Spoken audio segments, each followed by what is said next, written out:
नमस्कार, मैं रवीश कुमार। गजा में बमबारी नहीं हुई।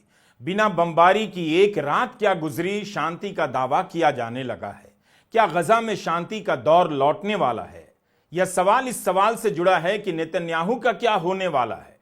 इसराइल की सेना ने एक वीडियो साझा किया है और कहा है कि इसी के लिए हम 471 दिनों से लड़ रहे थे। इस वीडियो में हमास के कब्जे से छूटकर इसराइल की 3 महिलाओं को इसराइल की सीमा पर आते देखा जा सकता है, जिसके सहारे इसराइल की सेना कह रही है हम इसी के लिए लड़ रहे थे। क्या उसकी सेना भूल गई कि नेतन्याहू ने कहा था हमास के खात्मे तक जंग खत्म नहीं होगी? तब तो नेतन्याहू शेखी बघारा करते थे कि अंतर्राष्ट्रीय अदालत भी इसराइल के हमले को नहीं रोक सकती है। नेतन्याहू के उन बयानों का क्या हुआ? 1 साल से एक छोटे से इलाके में लोगों को घेर कर जहां से उनके भाग निकलने का रास्ता बंद है, वहां अंदर तक घुसकर भी इसराइल की सेना हमास और बंधकों का पता नहीं लगा सकी। जबकि परिवार के लोग यही कहते रहे हमास के साथ डील कीजिए, मगर इसराइल ने डील नहीं होने दी। क्या वाकई यही 1 साल की उसकी उपलब्धि है? हम इसी वीडियो में बात करेंगे कि इसराइल इतनी बड़ी हार का सामना कैसे करेगा, स्कूल की किताबों में अपनी मर्जी का इतिहास लिखकर या दुनिया के सवालों का जवाब देकर।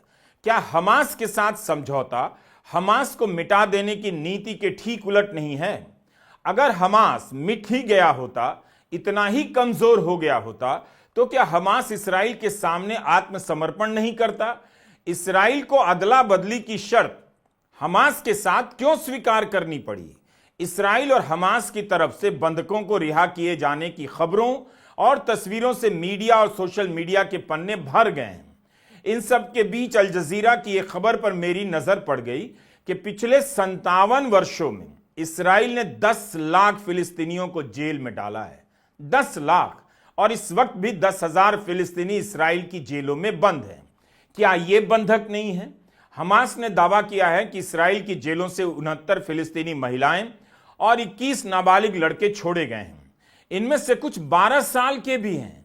ये सभी वेस्ट बैंक और जेरूसलम के हैं। ऐसा नहीं है कि इनकी बात नहीं हो रही है, लेकिन इसराइल के बंधकों की तुलना में बहुत कम हो रही है। मीडिया का सारा फोकस उन 3 महिलाओं पर है जिन्हें हमास ने छोड़ा है। हमास ने जैसे ही रोमी गोनेन, डोरेन स्टाइनब्रेकर और एमिली दमारी को छोड़ा, उनकी तस्वीरों से दुनिया भर के अखबार भर गए। जिस अंदाज में तीनों बाहर आई हैं, उनकी सेहत के बारे में बात हो रही है कि 471 दिनों तक बंधक में रहने के बाद भी एकदम ठीक ठाक हैं। इन तीनों की तस्वीरों को लेकर बहुत बातें हो रही हैं। इनके कपड़े, बंधे हुए बालों को लेकर बातें हो रही हैं। कितनी जल्दी इनकी मुस्कुराती या सामान्य तस्वीरों के नाम पर 471 दिनों की दहशत को इनके जीवन से माइनस कर दिया गया है। अभी इन तीनों के बयान नहीं आए हैं और ना ही इन्होंने बताया है कि हमास ने इन्हें किस ख्याल के साथ रखा था, इन तक खाना कैसे पहुंच रहा था, इलाज कैसे पहुंच रहा था। इन लोगों ने हमास की दुनिया को किस नज़र से देखा।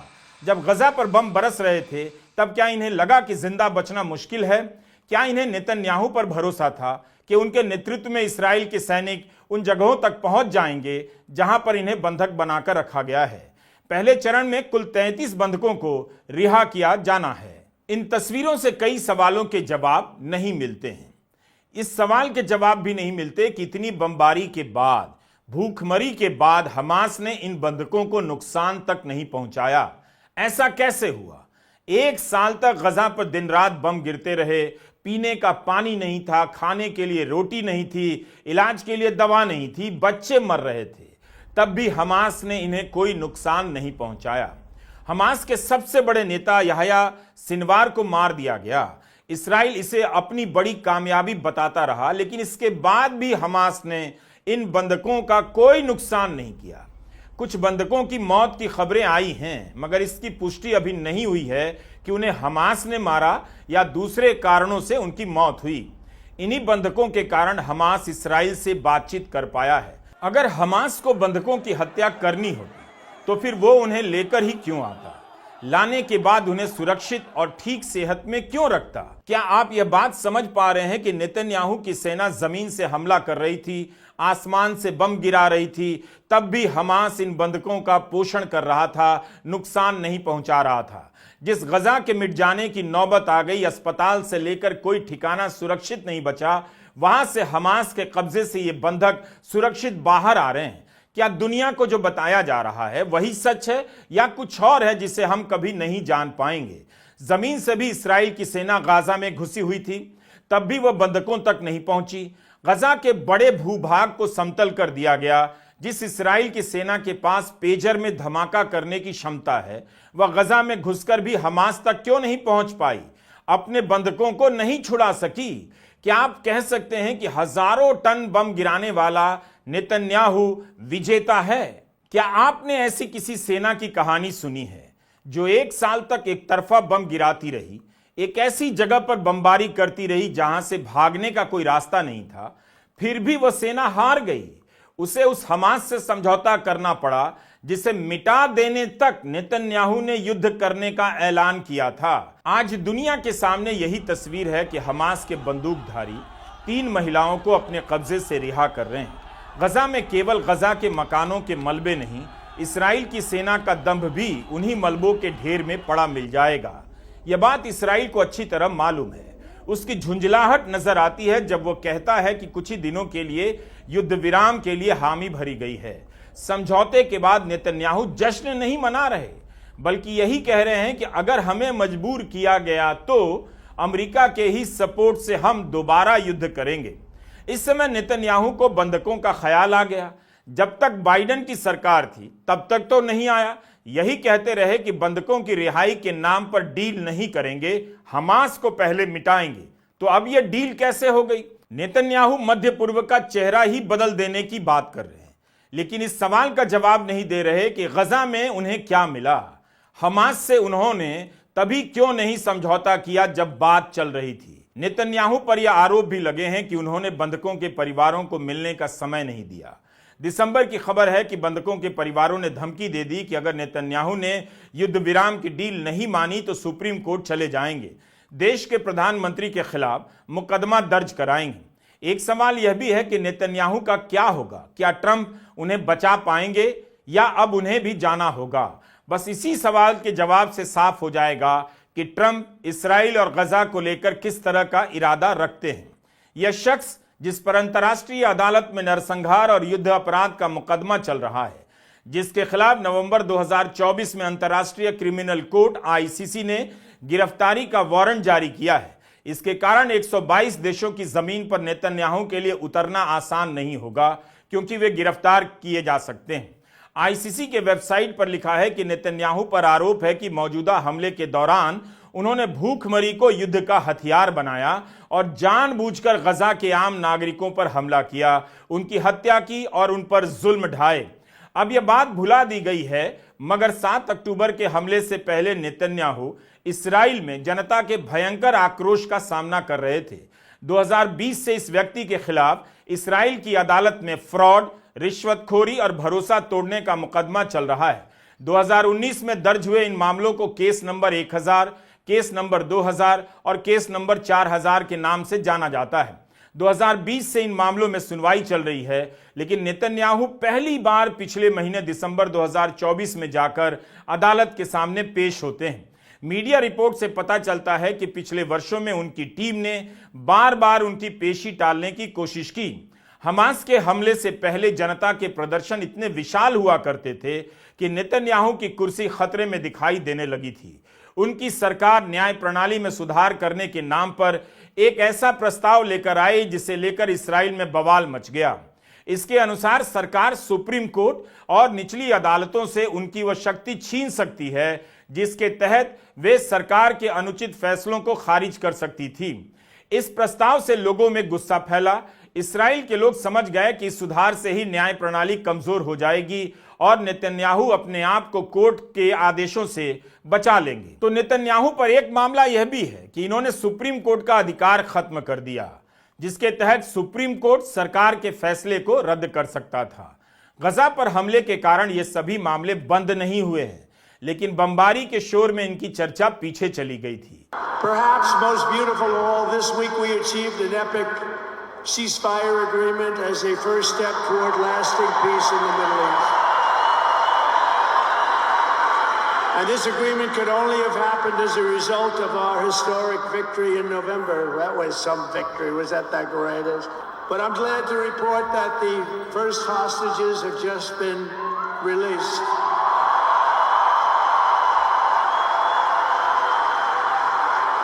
And who knows what's going to happen?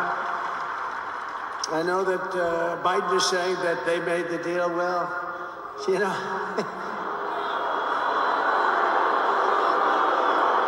I mean, that deal should have been, first of all, it would have never happened if I were president. Would have never happened. There was not even a thought of it. Iran was broke. They had no money for Hezbollah. They had no money for Hamas. They had no money. They were broke, totally broke, and they would have never done anything. But they did it, you know. I like to think back to the past. I said, if only the election weren't rigged, all the things that would have happened that would have been so good, but it was. We're not going to let that happen again. I said, I got to get myself a negotiator. We have to get a good negotiator. A lot of guys are knowledgeable, but they can't negotiate. They don't have the personality or whatever. And Steve does, and Steve's a great negotiator, very successful guy.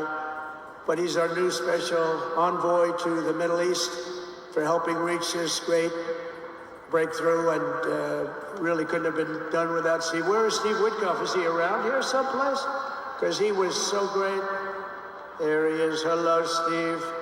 Thank you, Steve. Thank you, Steve. Trump Netanyahu को बचाते हैं या उन्हें बाहर जाने का रास्ता दिखाते हैं? अगर ऐसा हो गया तो क्या नेतन्याहू तक ही सब कुछ सीमित रहेगा, या गजा को लेकर इसराइल और अमेरिका की नीति में बुनियादी बदलाव आएगा? गजा और फिलिस्तीन को लेकर ट्रंप की नीति के मामले में हड़बड़ी करने की जरूरत नहीं। अमेरिका हमेशा ही इसराइल के साथ रहा है, आगे भी रहेगा। ट्रंप ने यह नहीं कहा कि इसराइल ने नरसंहार किया है। उन्होंने इसराइल के युद्ध अपराध को लेकर भी कुछ नहीं कहा है। इस बात को हमेशा ध्यान में रखिएगा। ट्रंप के साथी इलॉन मस्क ने ब्रिटेन के प्रधानमंत्री को लेकर कितनी टिप्पणी कर दी, लेकिन मस्क ने नेतन्याहू को लेकर कुछ भी नहीं कहा। इसे भी नोट करने की जरूरत है। शनिवार को अमेरिका के ही न्यूज चैनल एनबीसी को ट्रंप ने फोन के जरिए एक इंटरव्यू दिया, जिसमें उन्होंने कहा कि यह डील बनी रहनी चाहिए, नहीं तो तबाही आ जाएगी। ट्रंप ने यह भी कहा कि मैंने नेतन्याहू से कहा है कि आपको जो करने की जरूरत है वही करते रहिए, जो चल रहा है उसे खत्म होना ही होगा। हम चाहते हैं कि यह खत्म हो, जो करने की जरूरत है उसे करना होगा। ट्रंप तो आदेश के अंदाज में बात कर रहे हैं। पता चल रहा है कि इसराइल अपने आप में कुछ भी नहीं, उसका बॉस अमेरिका है, और अगर बाइडेन और हैरिस के गिरोह ने इसराइल को इसी तरह आदेश दिया होता तो इसराइल अपने खुफिया तंत्र, पेजर में धमाका कर देने, किसी के फोन में घुसकर जासूसी कर लेने के सारे किस्सों के बीच चुपचाप अमेरिका की बात मान लेता। बताइए, जिस देश को उसकी टेक्नोलॉजी के कारण इतना बढ़ा चढ़ाकर पेश किया जाता है, इसराइल ये है, इसराइल वो है, उस देश के फैसले के बारे में ट्रंप पूरी दुनिया के सामने न्यूज चैनल के इंटरव्यू में कह रहे हैं कि क्या क्या करना चाहिए, सब रुक जाना चाहिए। नेतन्याहू ने आखिर हासिल क्या किया? बंधकों तक उसकी सेना नहीं पहुंच सकी और दुनिया भर के सामने एक दूसरा देश उन्हें हड़का रहा है।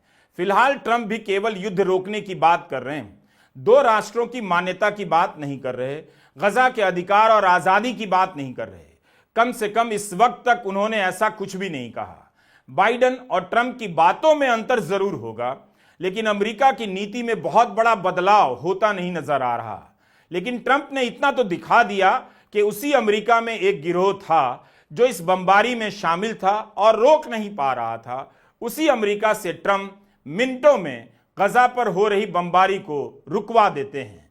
एंटनी ब्लिंकन गजा पर बमबारी के दौरान ये अरब देशों का दौरा करते रहे, बार बार इसराइल जाते रहे, लेकिन इनके हर दौरे के बाद यही खबर आती रही कि अमेरिका इतना धन देगा और इतना बम देगा। अमेरिका के विदेश सचिव के रूप में एंटनी ब्लिंकन आखिरी प्रेस कॉन्फ्रेंस कर रहे थे। इसी प्रेस कॉन्फ्रेंस में सैम हुसैनी नाम के पत्रकार ने खड़े होकर उन्हें सेक्रेटरी ऑफ जेनोसाइड कह दिया। सैम हुसैनी स्वतंत्र पत्रकार हैं।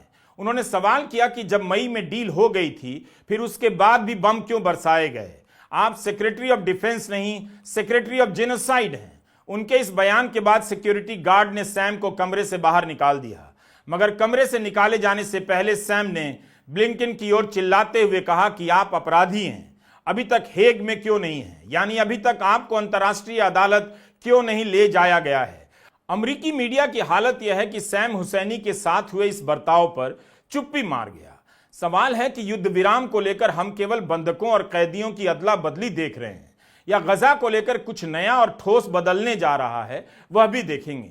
जब गजा को फिर से खड़ा करने की बात आएगी तब देखा जाएगा कि दुनिया का कौन सा देश गजा के लिए कितना धन देता है, आगे आता है।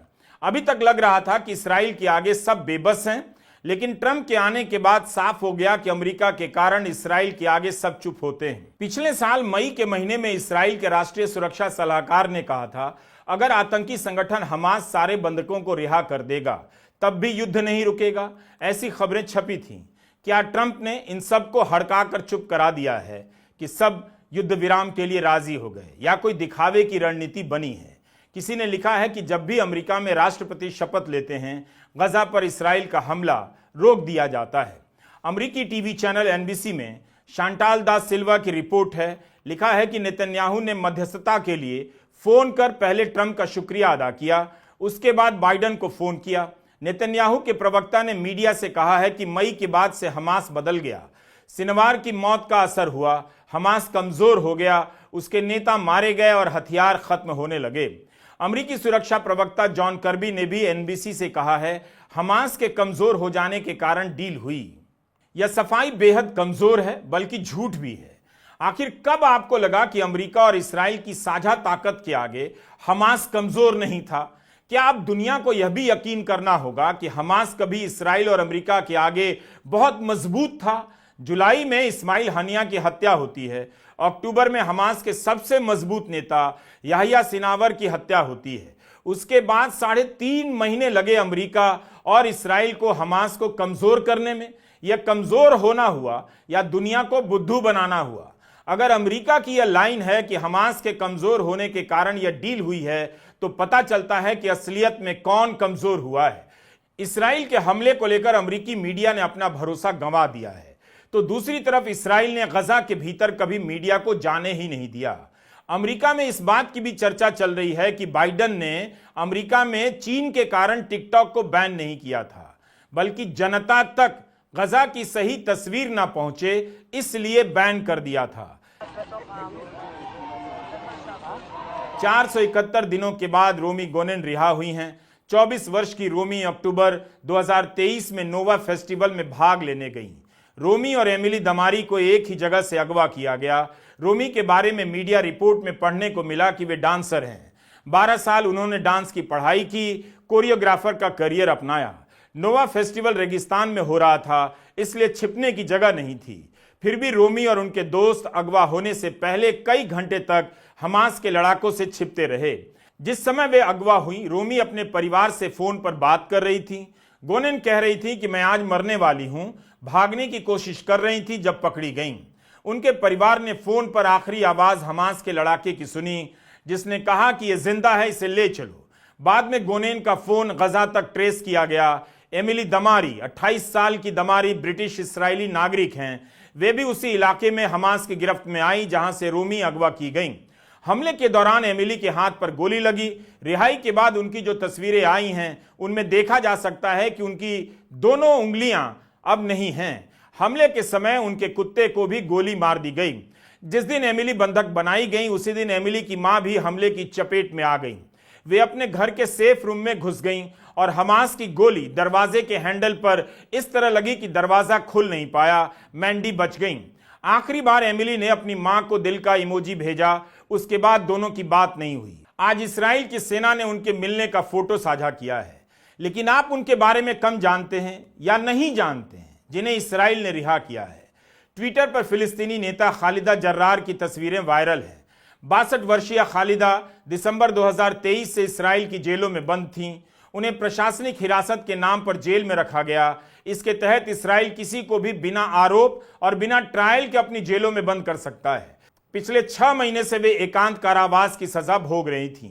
खालिदा पहले भी कई बार गिरफ्तार हो चुकी हैं, मगर इस बार की सजा सबसे कठोर रही।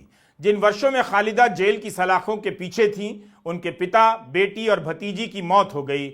इस्राएल ने उन्हें उनके अंतिम संस्कार में जाने की अनुमति नहीं दी। उनके परिवार का कहना है कि हमास के हमले के बाद से खालिदा को मेडिकल सुविधा देनी बंद कर दी गई। दावा किया जाता है कि सभी फिलिस्तीनी कैदियों के साथ ऐसा ही बर्ताव हुआ है। खालिदा की जो तस्वीरें ट्विटर पर वायरल हो रही हैं, उन्हें देखकर जानकार कह रहे हैं खालिदा बेहद कमजोर दिखाई दे रही हैं और यह जेल में देखभाल ना होने के कारण हुआ है। क्या इसराइल से सवाल किया जाएगा कि खालिदा जर्रार को सही इलाज क्यों नहीं मिला? आखिर किस आधार पर उन्हें जेलों में बंद रखा गया जो अब छोड़ा गया है? इसराइल अपनी मर्जी से फिलिस्तीन के लोगों को जेलों में बंद कर देता है और हम उन्हें बंधक नहीं कहते। खबरों में पढ़ने को मिला कि इसराइल ने वेस्ट बैंक में उन घरों पर पहरा बिठा दिया जिन घरों में उसकी जेलों से रिहा होकर फिलिस्तीनी नागरिक पहुंचने वाले थे। इसराइल चाहता है कि कोई जश्न ना मनाए। वह नहीं चाहता कि उसकी हार का वीडियो इंस्टाग्राम पर वायरल हो। आपको दुनिया भर का मीडिया दिन रात इन नेताओं के शक्तिशाली होने की महिमा सुनाता है, पावर और सुपर पावर का तिलिस्म पैदा करता है और आप पर एक कल्पना लाद देता है कि नेता ग्लोबल होना चाहिए और पावरफुल होना चाहिए। कभी सोचिएगा कि मीडिया क्यों ताकत पर जोर देता है, आप क्यों ताकत पर जोर देते हैं? ये वही नेता हैं जो मानवता को अपनी ताकत से रौंद डालते हैं। आप कुछ नहीं कर पाते। इन्हें इनकी ताकत से मत आंकिए, देखिए कि इनमें सवालों का सामना करने की कितनी हिम्मत है। नेतन्याहू को अपना दोस्त कहने वाले नेता से भी पूछिएगा कि बीबी इतने बम गिराकर अपने बंधकों को क्यों नहीं छुड़ा सके। गजा से आने वाली खबरों और तस्वीरों को देखकर यकीन नहीं होता कि क्या सब कुछ इतना आसान था। एक बात और एक रात में समझौता हो गया और दोनों तरफ से बंधक रिहा किए जाने लगे। नेतन्याहू ने अपने मुल्क की छवि दांव पर लगा दी है। गजा के लोगों ने अपनी जिंदगी दांव पर लगा दी। हिंसा से समाधान नहीं निकलेगा, एक बार फिर से साबित हो गया। नमस्कार, मैं रवीश कुमार।